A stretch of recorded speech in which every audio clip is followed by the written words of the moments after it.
Good morning from wherever you're watching from. This is Mutembei TV and my name is MJK. Karibuni tena hapa. This is a breakfast show ambapo tunakuletea magazine review, lakini pia kumbuka tunakujia kila siku ya wiki kuanzia siku ya Jumatatu hadi siku ya Ijumaa, kuanzia saa 2 hadi saa 3. And of course niko na the one and only hapa hivi ni Joram. Habari zenu? Good morning Joram. Weekend yako imekuwaje? Weekend imekuwa fresh.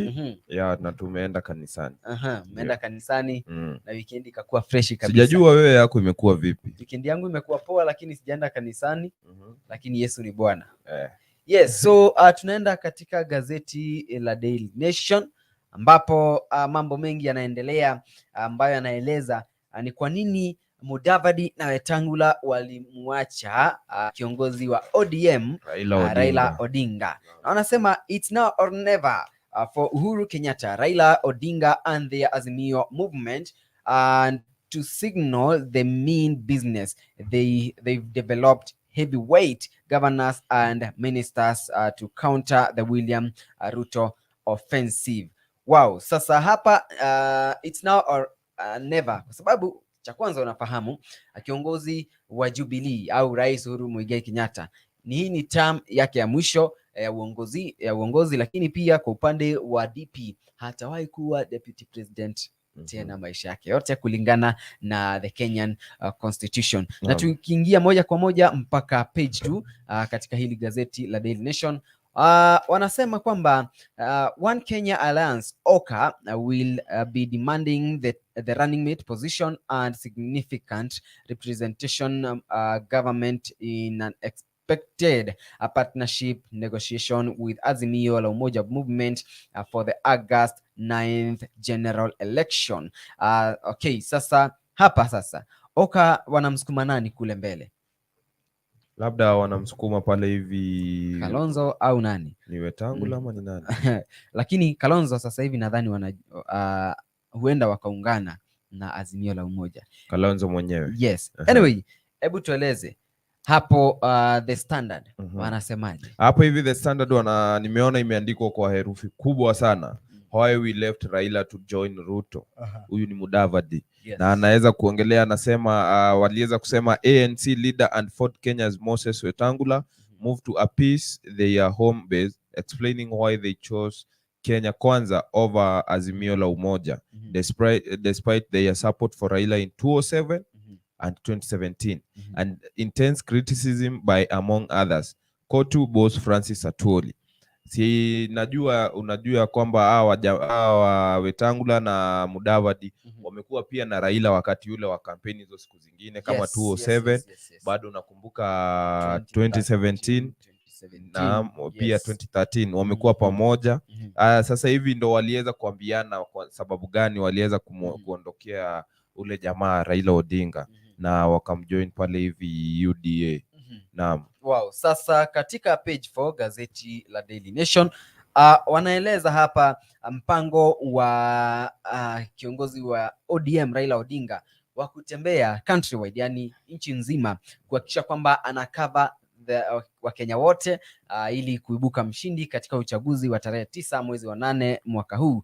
Na wanasema ODM leader Raila Odinga has set up multiple campaign teams to cover the entire country as he seeks to succeed President Kenyatta in August polls. Mr. Odinga's strategists are deploying a multiple pronged campaign plan involving leaders across the political drive, including the ruling party Jubilee, in a bid to deal with what they termed as Deputy President William Ruto's one-man army. Mr. Odinga candidate seems to have got shot in the arm as President Kenyatta, with whom they reached a political truce in 2018, rallying his troops behind him. Sasa hapa ndipo nadhani handshake ilikujia huo wakati, and of course hivi majuzi tumeona wazi kwamba Rais Uhuru Kenyatta anamsupport Raila Odinga. Na watu wengi wanasema 2017 ilikuwa ni yako 5 yangu tano. Sasa huwa wakati Rais Uhuru Kenyatta alikuwa anamsupport sana UDA leader William Ruto na basi alikuwa tayari na kuambia Wakenya wampe zake 5 na zingine 5 ziwe 10. Lakini sasa hivi amebadilisha na basi anamsupport Raila Odinga. Anasema basi Wakenya ni vizuri wampe. Alright. Wewe unadhani nani ambaye atapata? Mtazamaji wa Mutembei TV, tuambie hapa kwenye sehemu ya comment section. Lakini pia basi hii ni magazine review kuanzia siku ya Jumatatu hadi siku ya Ijumaa.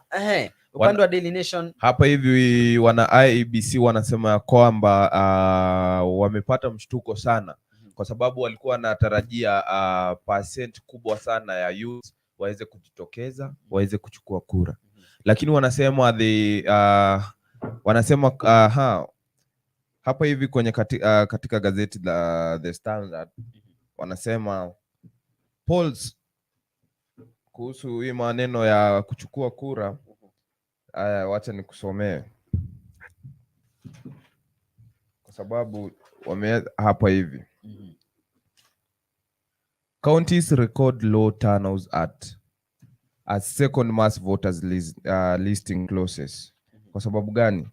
In the exercise which began on January 17th, IEBC was targeting to register 4.5 million new voters. Unaona, walikuwa na ile target yao ambayo wanangoja na walikuwa wanangojea 4.5 million new voters. Officials blame low turnout of poor civil education and voters apathy. Yes. Walisema hapa hivi na we witnessed a positive turnout of youth in second phase of the voter registration. As per the sample collected, 74% of the newly registered voters are youths. Unaona? Yes. Kwa sababu pale hivi watu wengi siku hizi vijana ndo ambao ndo walisema ndo wanaandika hao watu na wakasema lazima watatokea kama wakuwe either. Yes. Upande ule mwingine ulikuwa unapata wazazi maybe hawa gender maybe kama ni ambao miaka imesonga au ndo walikuwa wanajitokeza kwa wingi. Lakini siku hizi mara hii inasemekana 74% of the newly registered voters are youth. Kwa vijana wamejitokeza wengi, lakini kwenye counties ile turnout ile vile walikuwa wanangojea watu watatokea kwa wingi hawakuweza kutokea. Kwa sababu hapa hivi kuna picha ambayo iko kwenye gazeti hapa hivi. Inaonyeshana laini si vile inafaa kukua, kwa sababu laini inafaa kuwa na watu wengi, hapa hivi haina watu. Unapata laini iko labda na watu 12, kama hapa watu ni 12. Unaona? Lazima watu IEBC walikuwa wanangojea watu waweze kutokea wengi. Unaona?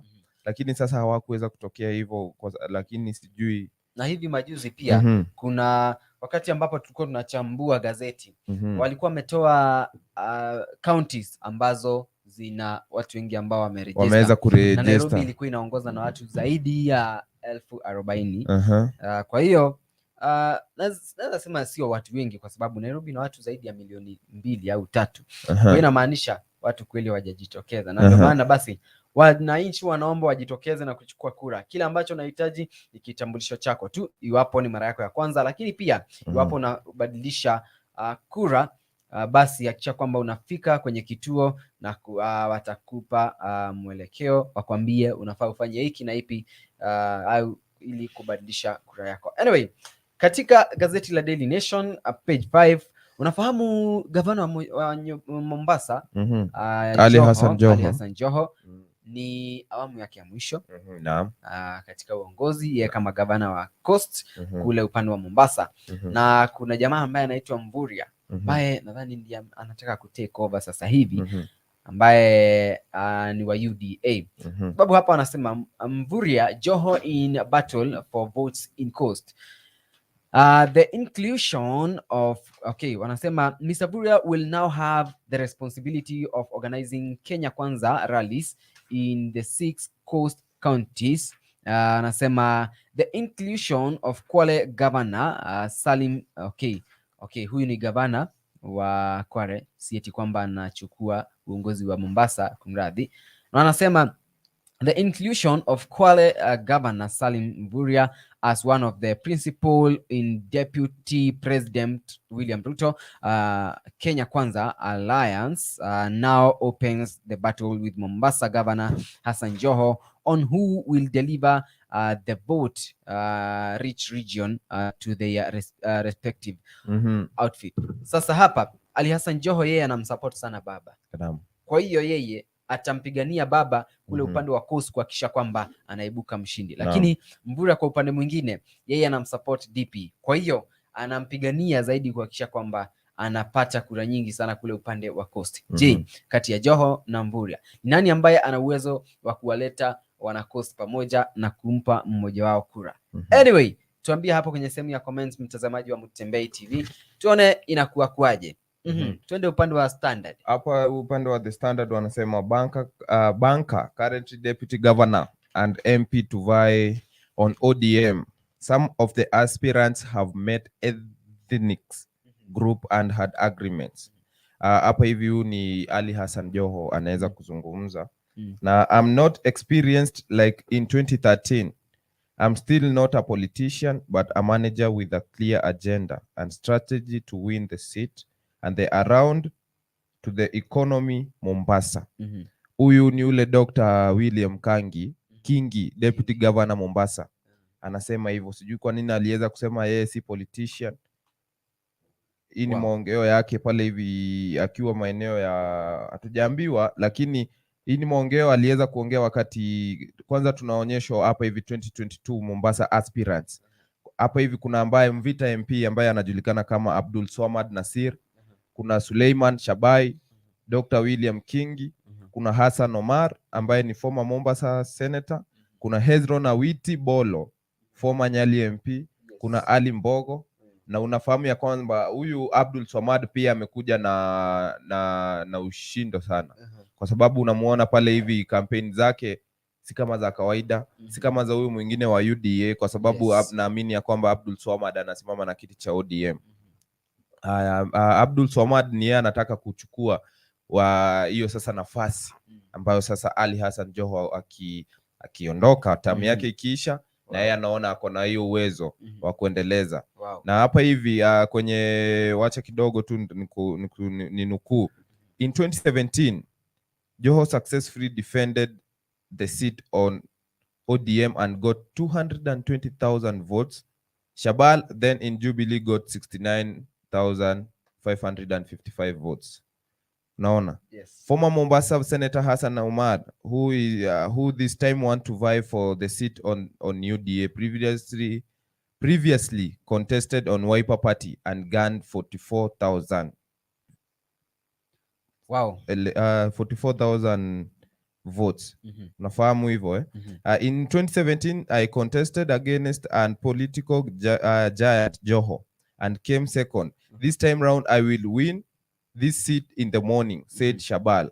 The Constitution Division of the High Court struck out Shabal's petition against Joho's win 2013, saying he did not follow rules governing election petition. Huu ni Shabal mwenyewe. Anasema ana uwezo wa kuchukua hicho asubuhi na mapema. Naam. Wow. Mwaka wa 2017 kiongozi wa ODM Raila Odinga kule upande wa Rift Valley alipata kura 24%. Na mwaka huu anasema ako na uwezo na ako na mpango na target yake ni kuchukua zaidi ya 35%. Kule unafahamu yule ambaye watu wanamwamini sana ni DP William Ruto. Kwa hiyo hapa inabidi kiongozi wa ODM aweke nguvu sana kuhakikisha kwamba ana win souls za wale wakaji wa kule Rift Valley. Kwa sababu wanasema hivi, in 2017 Mr. Odinga polled 24% in the region. Now the team is targeting 35% of votes. How Raila plans to bag 1.8 million votes from DP Ruto's Rift Valley. Mr. Raila Odinga's Azimio la Umoja movement has embarked a scheme to penetrate Deputy President William Ruto's Rift Valley political busting that boasts of 5 million votes, and the Origin Democratic Movement (ODM) leader has won over big wigs from the region that voted almost to man for the President Kenyatta and Mr. Deputy President William Ruto in 2013. In 2017, Mr. Odinga polled 24% in the region. Now the team is targeting 35%.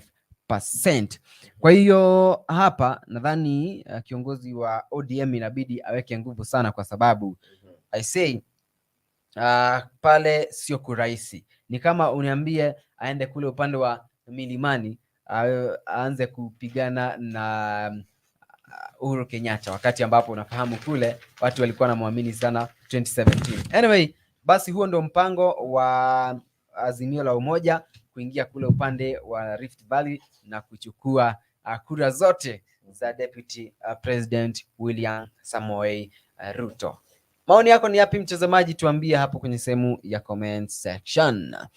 Upande wa Standard wanasemaje? Hapa the Standard tunaambiwa kwamba the National Health Insurance Fund NHIF will pay a uniform rate for deliveries across all the hospital in Kenya. Also, we are told that it is a tough race for 9 first-time MPs from Kisii and Nyamira counties who are out of defend their seat. Alafu tunaambiwa hapa hivi as polls draw near and campaigns heat up, financial experts want authorities to be the lookout for such in money laundering. Kwanza sasa tunaingia kwa ile story ya Queen Elizabeth. Unajua kwamba ameweza sasa kumaliza miaka 70 kwenye uongozini pale hivi kwenye throne, na tunaambiwa Elizabeth Alexandra Mary Windsor wasn't born to wear the crown, but destiny intervened yesterday. She marked 70 years on the throne. 70 years on the throne. Hizi ni miaka mingi sana. 70 years. Unaambiwa kwamba nakumbuka mimi nilimpata bado akiwa kwenye uongozi. Yes. Watu wengi walimpata pale kwenye uongozini, wazazi wetu wengine. Unafahamu hivyo? Mpaka sasa hivi. Jana sasa ndo waliweza kufikisha miaka 70 akiwa kwenye uongozini. She became queen while holidaying in Nyeri, and yesterday she celebrated her platinum anniversary on the throne. In a landmark moment at the weekend, she decreed that Camilla can use the title queen when Prince Charles 73 became king. Camilla, unakumbuka, unafahamu ile harusi ambayo ilifanyika ya ile harusi ilifanyika pale hivi maeneo ya kulikuwa kunaitwaje? Ilikuwa London. Ilikuwa ni England huko hivi maeneo ya England ya ule Prince Charles. Sasa huyo ndo alisema yule mwanadada sasa, she decreed that Camilla, sasa yule mwanadada ambaye aliweza aliolewa na Prince Charles can use the title queen. Naona when Prince Charles 73 becomes king. Akikuja awe mfalme, bibie akona ruhusa ya kutumia the name, the title queen. Yes. Hiyo queen yake Elizabeth sasa. Naam. Wow. Page 8 Daily Nation, bado tuko kwenye siasa ambapo ANC leader na Ford Kenya, wote hao walikuwa wanazungumza sababu zao za kuondoka katika chama cha ODM au kuacha akina Azimio la Umoja. Na hapa ameandika the parties have started replacing officials who left as they begin. Okay, sasa hapa ni kama ODM wameanza kureplace akina Mudavadi baada yao kujiondoa kwenye chama, kwa sababu wanasema ANC Ford Kenya leaders headache as allies quit join Azimio. Na hapa wanaendelea kwa kusema defections started after Mr. Mudavadi and Mr. Wetangula joined forces with DP Ruto. ANC leader Musalia Mudavadi and Ford chief Moses Wetangula are facing a big test in their quest as to replace allies who have joined Azimio la Umoja led by ODM boss Raila Odinga.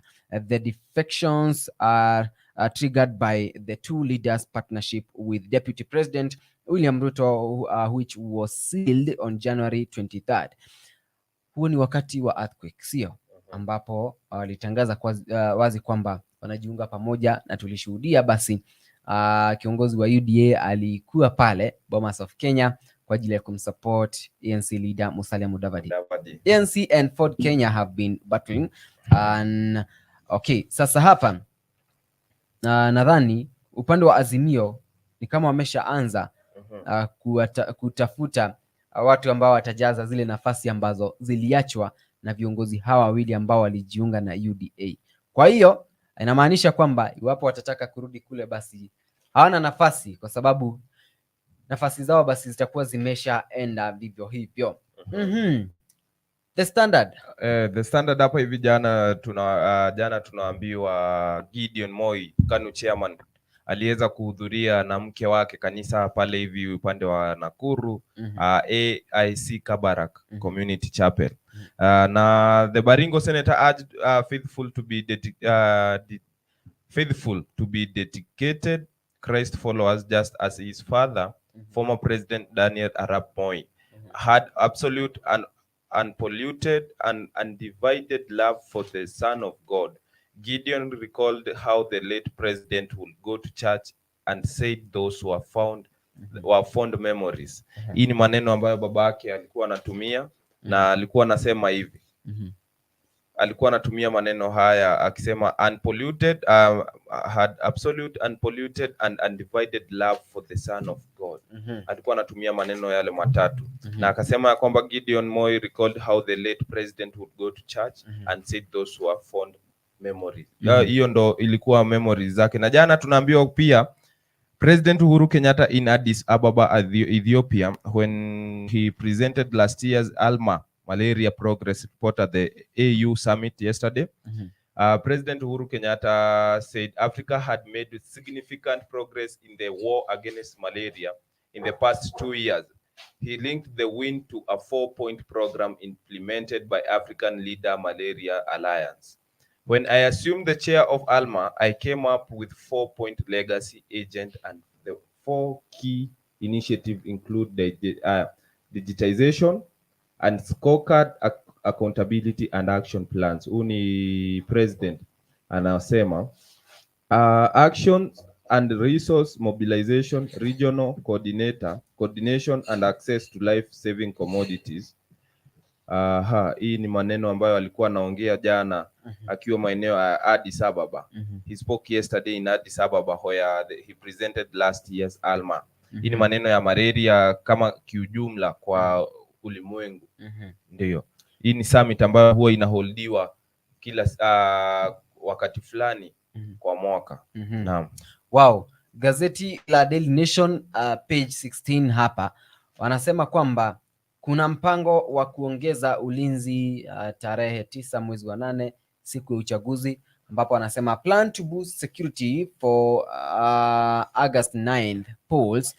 Na hapa wanasema the warning that failure to plan is planning to fail is popular wisdom that must be heeded to avoid disaster. For the national security agencies, the August 9th election presents a major challenge that calls meticulous planning. It will be a huge task for the National Police Service and other security agencies and the county administration. The government plans to beef up security for peaceful campaigns across the country and for voters to freely cast their ballots. Sasa hapa nadhani hiki kilifanyika pia 2017 na 2013 pia walijaribu kabisa kuhakikisha kwamba hakuna vita ambayo inatokea, ku avoid mambo ambayo yalitokea 2007 na 2008. Basi ku avoid mambo ambayo yalitokea 2007 na 2008, lazima basi waweze kuhakikisha kwamba ulinzi upo na hakuna wizi wa kura kama vile ambavyo imekuwa ikisemekana katika miaka hiyo ambayo ilitokea kwamba watu wanapigana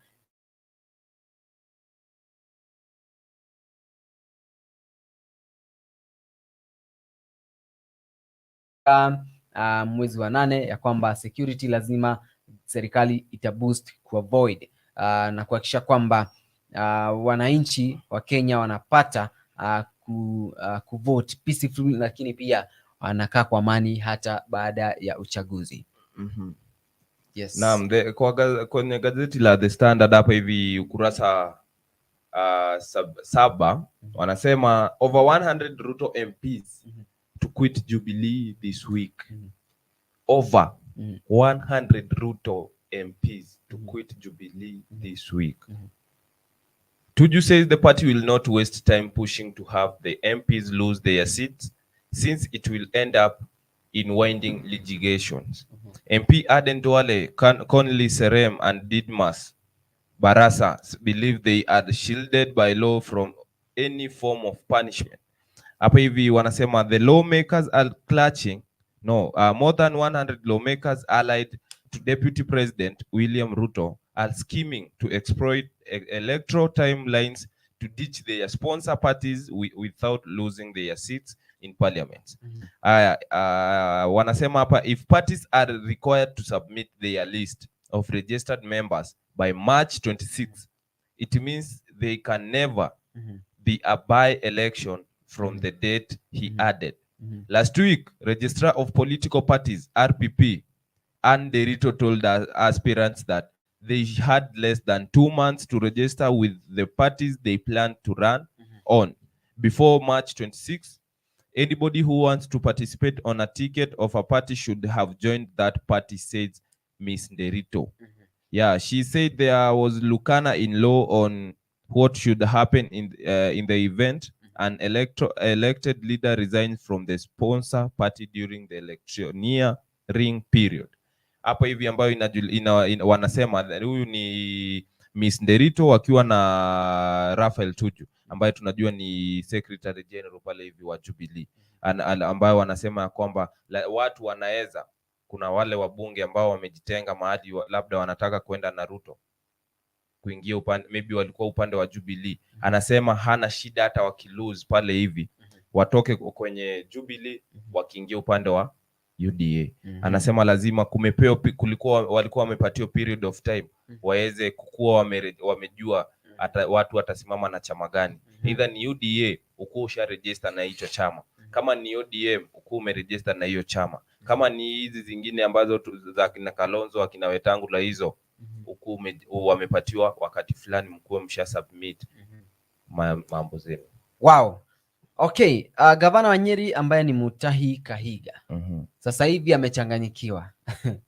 Unafahamu alichukua hicho kiti kupitia chama cha Jubilee na sasa hivi anashindwa aingie UDA au aende Azimio kwa sababu hajui ni chama kipi au chama gani ambayo atatumia kusecure kile kiti chake kisipotelee.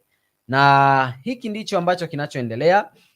Nyeri Governor Mutahi Kahiga is facing an uphill task as he shops for a party on which to defend his seat in August with his reported move to United Democratic Alliance UDA now seemingly in doubt.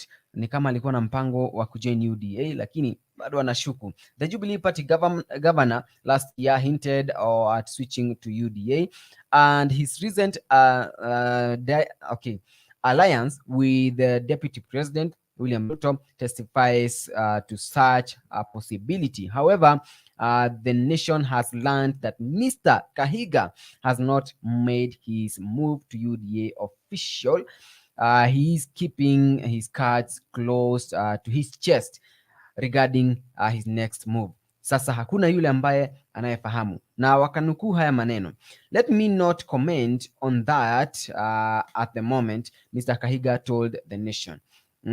A political okay. Sasa hapa nadhani walijaribu ku reach out kumuuliza maamuzi yake ni gani hata baada ya mwaka uliopita kutangaza kwamba atajiunga na chama cha UDA, sababu ni kama amelegea. Sasa anajiandaa na baadaye basi ataamua ni chama gani ambayo atatumia kuhakikisha kwamba hapotezi kile kiti cha ugavana pale Nyeri County. But do you think, mtazamaji, chama ina mata kwa upande wa uongozi? Mnaangalia chama au mnaangalia kazi ambayo mtu anakuja kuwafanyia?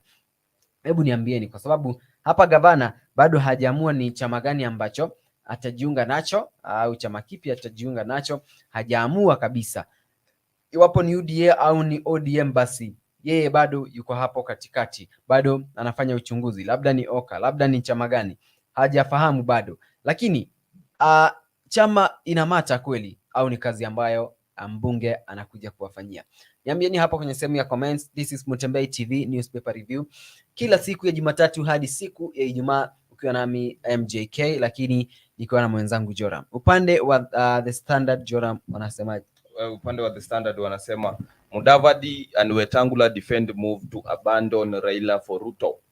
ANC and Ford Kenya leader says they backed ODM boss for top seat in 2007 and 2017, but their effort were never appreciated. Naona moves in as part of a plan to appease his base after his highly criticized move to join hands with deputy president. Kenya Kwanza leaders have embarked on a 3-day tour of Western Kenya, starting with Musalia Mudavadi's home ground, Kahiga County, in a bid to starve ODM leader Raila Odinga of support in the vote-rich region. Mr. Mudavadi and Ford Kenya leader Moses Wetangula said Mr. Raila owed them a political debt for supporting him in the past elections. The two said they expected Raila to reciprocate. Yes. Waliweza kumpush na kumsaidia sana hiyo wakati mwingine wa kama 2013, 2017, yes. 2007, yes. Waliweza kumsupport sana. Na hao walikuwa na matarajio yao ikifika ni wakati wao na yeye aweze kurudisha mkono. Lakini pia ni kama hiyo ndo ilikuwa sababu kubwa sana pale hivi wao kujitenga na kujoin ule upande mwingine, kwa sababu wanasema Mudavadi recalled how he supported the ODM leader in 2007 and 2017, but our efforts were never appreciated. He wondered why his decision to work with Ruto ruffled fatherless within Azimio la Umoja movement. Yes. The coalition on whose ticket Raila is set to contest the presidency. Hapa hivi kweli wanasema I have supported Raila for a long time and it's time I make my own plans moving forward with the people of Kenya in mind. I urge my foot soldiers to remain steadfast and make sure that the entire region is painted in Kenya Kwanza Alliance color, he said. Mudavadi. Wow. Naam. Nataka nikuulize swali Joram. Does a political party really matters when it comes to choose a leader? Hapo hivi rudia swali. Ikija ni kuchagua viongozi. Naam. Chama, unajali chama sana au unajali yule kiongozi ambaye anakuletea maendeleo? Kwangu sasa kivyangu wacha nijali kiongozi, kwa sababu chama kama huyu na yeye anaweza achana na chama chake, auze chama chake aende pale kwenye chama chingine. Sioni haja yangu mimi kusupport chama. Wacha nijali ujamaa mwenyewe. Naam. Mara nyingi wewe inasemekana kwamba, kwa mfano nikupe mfano, wewe kama Joram unasimama kiti cha UMP. Tuseme unasimama kiti cha UMP Lang'ata. Ukisimama na chama cha UDA au usimama independent, those are two different things. Kwanza kabisa, ukisimama na chama cha UDA huwa inasemekana, au cha ODM, chochote chama kile, ukisimama chini ya chama inabidi ufanye vile ambavyo wanafanya kule juu. Hauwezi ukafanya mambo kinyume na chama. Kama ni maendeleo ya barabara, lazima chama, wale ambao wanasimamia chama ipitie, lazima wapitishe. Lakini ukisimama independent utafanya mambo kulingana na vile wewe unaona yanafaa. Kwa hiyo utakuwa unapata funds kutoka kwa serikali na wewe unapeleka maendeleo kwako. Sasa wewe nataka uniambie, do you think hizi vyama hizi za kisiasa vina affect viongozi? Naam, zina affect kwa sababu utapata maybe mtu alikuwa na mambo mingi ambayo tuseme alikuwa na ideas mingi ambazo anasema nikiingia maybe pale nitafanya hivi na hivi na hivi na hivi. Lakini wakati ameingia kwa hiyo chama, anapata kumbe pale hivi protocol inasema kama ni UDA, haufai kuanza na hii kitu. Tunaanzianga hapa, tunaenda step by step by step. Unapata ule mtu alikuwa anasema mimi nikiweza ingia, tuseme for example niwe senator ama niwe MP wa mahali fulani. Umesema Lang'ata. Yes. Nitawatengenezea barabara, nitawafanyia hivi, nitawafanyia hivi. Ameanza na barabara, maybe awajengee mashule, lakini ukiingia pale UDA, maybe protocol inasema tunaanzanga na shule, tunaanza na hii, tukiendelea hivyo. Unaona? Lakini sasa sijui kama najibu swali yako. Kwa sababu hapana, kwa sababu unapata chama vile yeye alikuwa anafikiria kufanya kazi, chama kinamsukuma afanye vile yeye, si vile yeye alikuwa maybe anataka. Chama wanataka yeye afanye hivi na yeye alikuwa anataka afanye hivi. Sijui kama ninajibu swali yako. Might that be the reason why leaders do change after being elected? Unaweza pata. Siwezi jibu hilo, siwezi sema. Sababu inasemekana kwamba wakati ambapo viongozi wanakuja kuomba kura, wamenyenyekea sana kabisa. Kwa wakati hata wanaweza osha watu miguu. Naam. Mkule ugali pamoja, hadi anakununulia chai, akunawishe hata mikono na kupanguze mpaka uso, akunawishe. Lakini akishaingia pale hautaimuona tena kabisa, ashiki simu yako. Na I think mwaka huu kitu ambacho pale ofisini hautampata, ukienda mpaka uwe na appointment. Lazima uwe na appointment. Mbona wakati huu wa kampeni inakuwa ni rahisi kuwapata, lakini baada ya uchaguzi ni ngumu? Sasa nitakwambia ni kama tu vile wewe ukiwa kazini kwako, uko kwenye for example unaenda kuomba kazi. Tutakuona kila wakati, tutakuona hapa, angalia, tutakuona barabarani unatafuta, tunaona unaingia hapo unauliza kazi, anakuambia hapana. Unaingia hapo pengine kwenye hii duka nyingine unasema naomba kazi, anasema maybe hapana. Kuna pahali pale utaenda utapata kazi, na ukiingia hapo ndani kupatikana sasa sitakuwa naona ukizurura hapa, ushakuwa busy. Unaona? So hawa wajamaa hatujui, kwa sababu kazi zao saa zingine huwa tuzioni, ambazo tuseme ule wakati mwingine alisema tutatengeneza barabara, wakati huu bado wanakuja na hiyo agenda, tutatengeneza barabara. Unaona? Lakini sasa ukimpatia kura saizi unawapata, hata jana wengi walipita hapa hivi, tunawaona hadi unawasalimia, wanasimama na nyinyi. Lakini wakati amepata hiyo kazi, mumempatia kazi hiyo kwa kirasmi, tumekupatia kazi sasa tu shughulikie, hauwezi mpata. Lakini hata nashangaa huwa wanaenda wapi? Kwa sababu wakati wa kampeni utampata leo, utampata kesho, next week utasikia alikuwa bado area ya kwenu. Lakini once ameingia kwenye ofisini, sijui kama anakuanga busy, sijui ama huwa wanasafiri sana, sijui ama wanafanya kazi gani chini ya maji, sijui.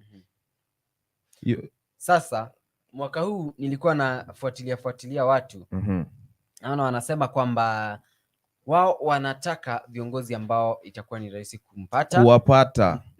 Naona jamaa hapa alisema hivi, nataka kiongozi ambaye nikimpigia simu atashika, nataka kiongozi ambaye nikimtafuta nampata virahisi, nataka kiongozi ambaye nikimhitaji wakati wowote nampata virahisi. Hakuna njia za pitapita, sijui niende wapi au niende wapi.